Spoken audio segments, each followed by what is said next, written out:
একই চিকেন কষা খেতে একদম ভালো লাগছে না, তার জন্য আজকে আমরা বানিয়ে ফেলবো চিকেন ভাপা। চলো, প্রথমেই আমি চিকেন নিয়ে নিয়েছিলাম কিছুটা পরিমাণে। তো তারপরে চিকেনটা ভালো করে ধুয়ে নিয়ে তার মধ্যে কিছুটা আদা রসুনের পেস্ট দিয়ে তারপরে গুঁড়ো মশলাগুলো দিয়ে দিয়েছিলাম, যেমন লঙ্কা গুঁড়ো, ধনে গুঁড়ো, জিরে গুঁড়ো, হলুদ গুঁড়ো, নুন পরিমাণ মতো সমস্ত কিছু দিয়ে ওর মধ্যে দিয়ে দিয়েছিলাম। তারপরে একে একে দেখো আমি দিয়ে দিয়েছিলাম পরিমাণ মতো তেল, তারপরে কিছুটা পরিমাণ পেঁয়াজ কুচি,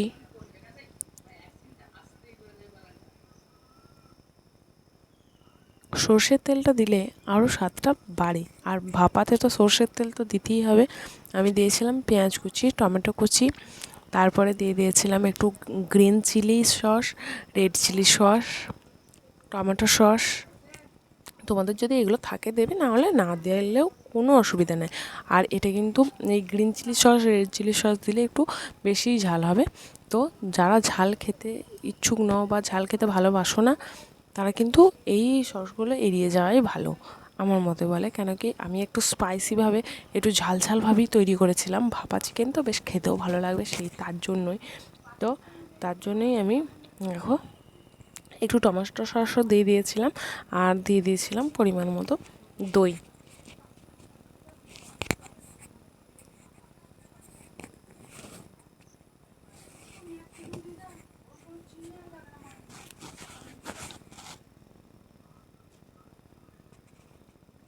তারপরে দইটা দেওয়ার পরে আমি ওপর থেকে দিয়ে দিয়েছিলাম একটু কাঁচা সর্ষের তেল। তারপর সর্ষের তেলটা দিয়ে ভালোভাবে সমস্ত কিছু এই মশলাগুলোকে একসাথে আমি মিশিয়ে নিয়েছিলাম, যাতে ভালোভাবে মিশে যায়।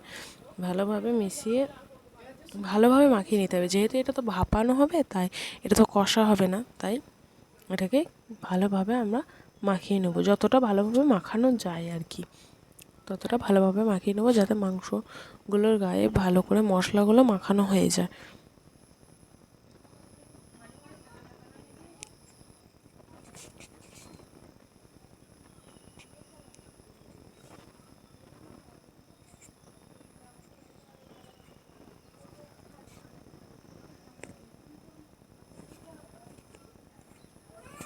এরপর ভালোভাবে মাখানো হয়ে গেলে একটা টিফিন কেরিয়ার নিয়ে তার মধ্যে সামান্য পরিমাণ তেল ব্রাশ করে ওর মধ্যে পুরো মাংসটা দিয়ে দেবো। আর ওপর থেকে একটা কাঁচা লঙ্কা বা দুটো কাঁচা লঙ্কা চিরে, তোমরা যেরকম পরিমাণ ঝাল খাবে সেরকম দেবে। আমি দুটো কাঁচা লঙ্কা চিরে ওপর থেকে দিয়ে দিয়েছিলাম। তারপরে প্রায় 2 থেকে না ওই মোটামুটি কিছুক্ষণ আমি রেখে দিয়েছিলাম ম্যারিনেশন করে, তারপরে তোমার ভাপাতে দিয়ে দিয়েছিলাম। আমি ভাপাতে দিয়ে দিয়েছিলাম মাংসটা, কিন্তু ভাপাতে একটু সময় লাগবে কিছুক্ষণের জন্য। মোটামুটি আমার 1 ঘন্টার মতো সময় লেগেছিলো। এই অল্প মাংসটাই আমার 1 ঘন্টা সময় লেগেছিলো। আসলে ধীরে সুস্থে আমি ভাপিয়েছিলাম। কিছুটা পরিমাণ জলও দিয়েছিলাম এর মধ্যে, ওই যে মশলা ধোয়া জলটা আমি ওর মধ্যে দিয়ে দিয়েছিলাম। তারপরে দেখো ওপর থেকে একটু সামান্য পরিমাণ তেলও দিয়ে দিয়েছিলাম। তারপরে আমি একটা কড়াইয়ের মধ্যে জল দিয়ে তারপরে একটা স্ট্যান্ড বসিয়ে দিয়ে ওর মধ্যে কৌটোটা দিয়ে আমি ঢাকা দিয়ে দিয়েছিলাম, আর পুরোপুরি মিডিয়াম আঁচ করে দিয়েছিলাম। তো দেখো মোটামুটি 1 ঘন্টার মধ্যে হয়ে গেছে, নামিয়ে দিয়েছি। জাস্ট টেস্ট যা হয়েছিল, মানে না খেয়ে দেখলে তোমরা একদম বিশ্বাস করতে পারবে না, জাস্ট অসাধারণ হয়েছিল ভাপা চিকেনটা। আমার অনেকদিন ধরে খেতে ইচ্ছা করেছিল, তার জন্য আমি এই রেসিপিটা বানিয়েছিলাম আর তোমাদের সাথে তাই শেয়ারও করলাম। ভালো লাগলে অবশ্যই লাইক, শেয়ার, কমেন্ট করতে একদম ভুলবে না। আর চ্যানেলে নতুন হয়ে থাকলে চ্যানেলটাকে সাবস্ক্রাইব করে দিয়ে পাশে থাকবে। Thank you.